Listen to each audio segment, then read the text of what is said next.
In 2014, the humble Ford Fiesta took the title of the UK's best-selling car of all time. The car it knocked off the top spot, the Ford Escort. Good knowledge for pub quizzes right there. So far in its 42-year life, the Fiesta has sold well more than 4 million units, which is a lot of cars, and there doesn't seem to be any signs of it slowing down or losing that top spot place. It's not by a small margin either. It's also not like it's the only car in its class. There are a lot of small hatchbacks out there and a lot of really good ones.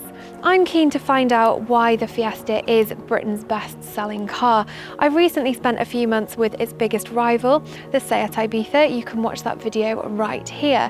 But how have I got on with my Ford Fiesta?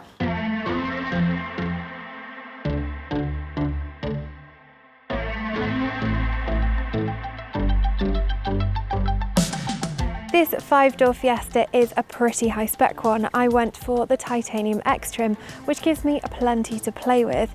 I did behave on the colour though and stuck with the standard race red. With hindsight, I might have splashed £745 on the darker ruby red or the rather lovely blue wave. I did, however, tick a few options boxes. The driver assistance pack gets you a few advanced bits together. Part of it is adaptive cruise control, which on this car is really good. I've used some systems on more expensive cars and they haven't been as effective as this one. For £250 you can get a rear view parking camera, but for a little bit more money you can get the full parking shebang. So that includes front and rear parking sensors, the rear view camera and the automatic parking function. And I've also opted for door edge protectors, which do what they say on the tin. They pop out when you open the car and protect both your paintwork and someone else's paintwork if you find yourself in a tight parking spot. The only other things off the options list that I could be tempted by are the panoramic sunroof and the blind spot information system.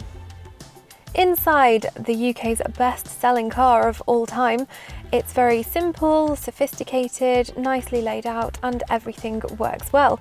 The touchscreen infotainment system has been easy to use, it's logical and quick to respond. The only thing I have found is if you're trying to call someone while you're driving, you can quite easily call the wrong person. In terms of connectivity, it's got everything you need, so DAB, Bluetooth, Android Auto, Apple CarPlay and a decent sat-nav. And there are still a couple of buttons around, so you don't have to do everything through the touchscreen. I do love a button or two. Seats are comfy, there's enough adjustment in those and the steering wheel to get things just right. In terms of storage, there are 2 good-sized cup holders. The passenger door bin can hold a big bottle of water. The glove box is an okay size for gloves. There's pockets on the back seats and 2 small door bins in the back as well, and that has been more than enough for me. I don't have kids, but if I did and I wanted to transport them in a Ford Fiesta, there are 2 sets of ISOFIX points in the back. The car was also tested by Euro NCAP in 2017 and scored the full 5-star rating for safety. Although the boot size is average for the class, I've always managed to fit all my things in snugly, whether that's suitcases, cases of wine, cases of gin, cases.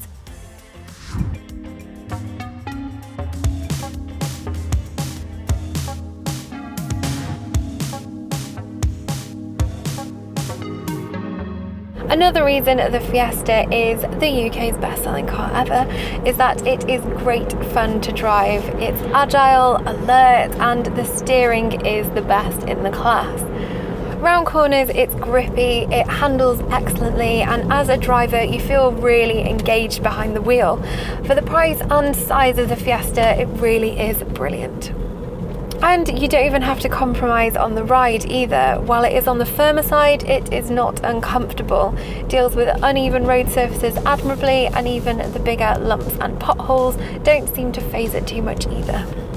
But as well as being fun, the Fiesta is also grown up. More grown up than me. It's comfortable and it's quieter than previous Fiestas.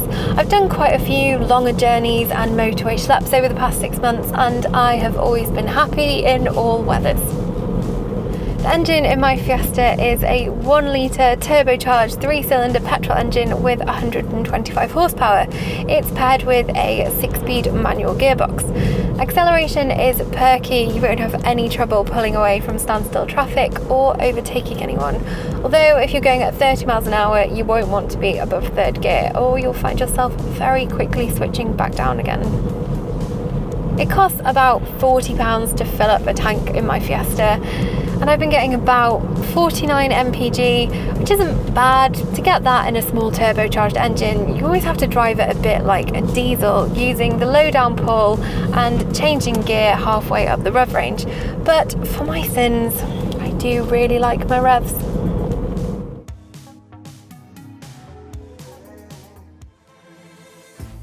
After 6 months, would I recommend that you join the zillions and squillions of people that also own a Ford Fiesta?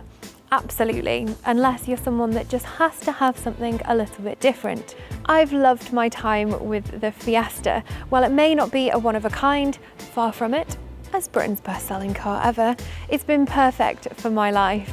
It's compact, but there's been room enough for 5 when needed. There's enough room for travels, there's plenty of tech, and it is great to drive. It's not Britain's best-selling car for no good reason, you know.